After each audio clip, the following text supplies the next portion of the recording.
Have you ever felt caught on a financial hamster wheel, working harder and harder, but seeing almost no progress? Daniel Kahneman, the Nobel laureate, showed us that our brains often misinterpret effort for outcome, leading to frustration. By the end of this, you'll understand why your brain feels trapped and discover the one shift that truly changes it. In 2026, the feeling of financial stagnation is incredibly common for many working professionals. You scroll through social media, seeing friends on lavish vacations or buying new homes, while your own bank account barely budges. This constant comparison fuels the insidious thought, "Am I doing something wrong?" It feels like the rules of the game are hidden, or worse, that the game is simply rigged against you. This belief is more than just a passing thought. It's a powerful cognitive bias affecting your decisions. It's a manifestation of what we call the rigged game fallacy in behavioral finance. This fallacy makes you believe your effort won't matter, leading to inaction or misdirected action. Many of us confuse hard work with effective work that generates significant value. But here's the critical distinction. There's a vast difference between simply working hard and working effectively. One drains your energy with little return, the other multiplies your impact exponentially. What if unlocking true financial momentum isn't about grinding harder, but about understanding a fundamental principle most people miss? Stick around, because we're about to uncover the real secret to breaking free from this cycle. The hamster wheel illusion is a vivid image for a reason. You put in the hours, you skip vacations, you delay dreams, yet the goalpost of financial freedom seems to keep moving further away. This isn't a judgment. It's a shared experience for millions of people. The visible disparity between effort and reward can breed deep frustration. Society often champions the narrative of work hard, play hard, implying a direct, linear relationship between hours clocked and wealth accumulated. This narrative, while well-intentioned, can be incredibly misleading and even damaging. It creates a mental model where more effort must equal more reward, and when it doesn't, it leads to self-blame or resentment. Why do some seem to soar, while others remain stuck despite equal dedication? This feeling leads to the core bias we need to unpack. Why hard work often isn't enough. Remember that initial feeling of being on the hamster wheel? It stems from a powerful, yet flawed assumption. We are taught that sheer effort directly correlates with financial reward.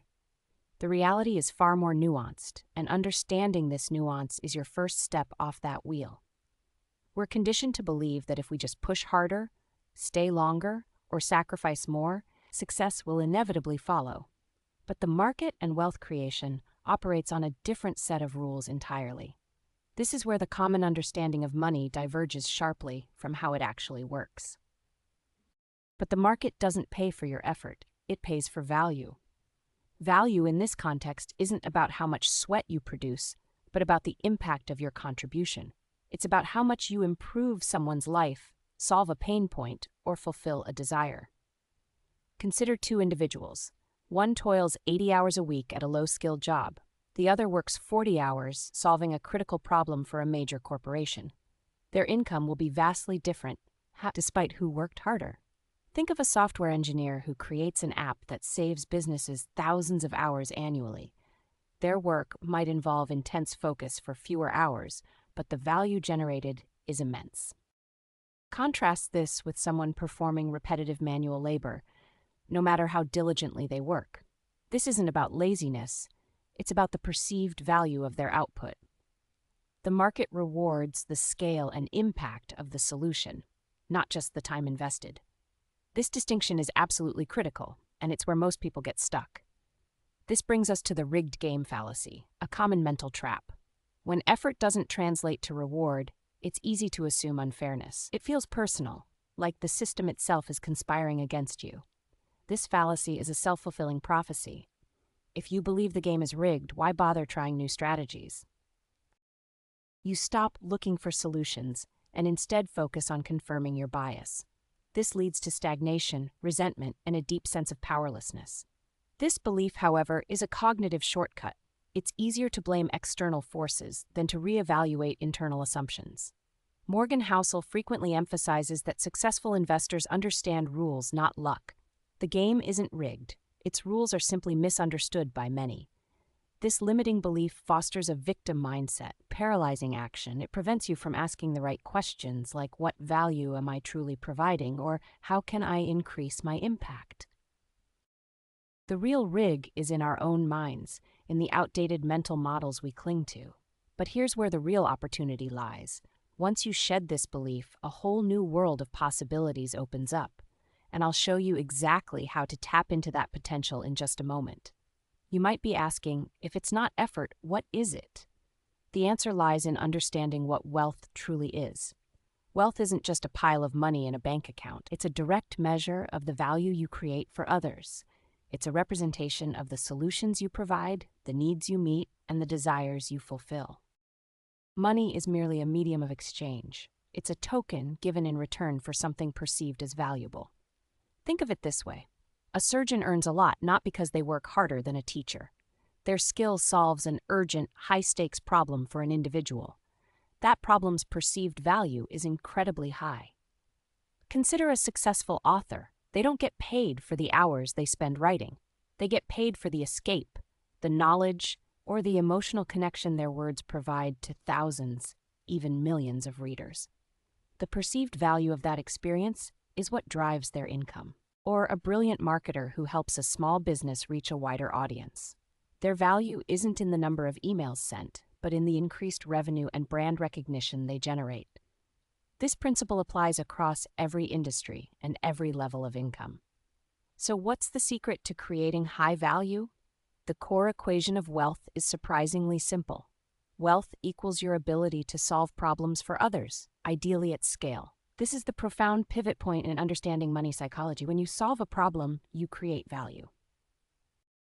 The bigger the problem, or the more people you solve it for, the greater the potential value. Money is then a natural consequence, not something you chase. The at-scale part is crucial. Solving a problem for one person is valuable, but solving it for 1 million people is transformative. Consider Steve Jobs. He didn't chase money. He solved the problem of complex technology. He made it accessible and intuitive for millions worldwide. That massive value creation led to immense wealth. Think of Elon Musk and SpaceX. He's solving the problem of space access and sustainability, a problem of global, even interplanetary scale. The potential value of such a solution is almost incalculable, and his wealth reflects that. But you don't need to build rockets. Even solving a common, everyday frustration for a large group of people can generate significant wealth. This isn't about being a genius. It's about being observant and empathetic. It's about shifting your focus from what can I get to what can I give. And the next step is identifying which problems are worth solving. But how do you find these high-value problems? Identifying high-value problems requires a shift in perspective. Here's a simple framework. Look for problems that are painful, pervasive, and profitable to solve. Painful. Does it cause significant frustration, waste time, or incur financial loss for people? Pervasive. Does it affect a large number of people or a specific group intensely? Profitable to solve. Are people willing to pay for a solution either directly or indirectly? Look for widespread issues, not niche ones. Are people complaining about it constantly? Is the problem urgent, something that needs solving now? And how costly is it if left unsolved? For example, imagine the problem of inefficient grocery shopping. Amazon solved this by offering convenience, variety, and delivery. It was a widespread, often frustrating, and time-consuming problem for millions. The solution created enormous value. Think about the rise of meal kit services like HelloFresh. They solved the painful, pervasive problem of what's for dinner and the associated planning and shopping. Or consider cybersecurity firms. They address the painful and pervasive problem of data breaches, which are incredibly costly if left unsolved. The key is to listen, observe, and empathize with the struggles of others. This isn't just about business. It's about seeing the world through a lens of contribution. In a minute, I want to show you where this gets really expensive if you ignore it. Now, identifying problems is one thing. Becoming a problem solver is another. This is where the behavioral shift comes into play. It requires continuous learning, a deep curiosity, and a bias towards action. It means cultivating a solution-oriented mindset rather than a complaint-oriented one. Instead of merely observing problems, actively seek to understand their roots. Develop skills that empower you to craft effective solutions. This could mean learning to code, mastering a craft, or improving communication. It transforms you from a passive participant into an active creator of value. This isn't about being perfect, it's about being persistent in your pursuit of solutions. It involves embracing discomfort, learning new tools, and collaborating with others.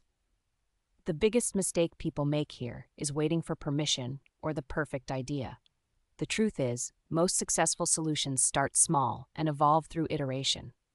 Remember that study I mentioned earlier about perceived value? This framework directly impacts your perceived value in the market. If you ignore this, you remain stuck, perpetually feeling like a victim of circumstance.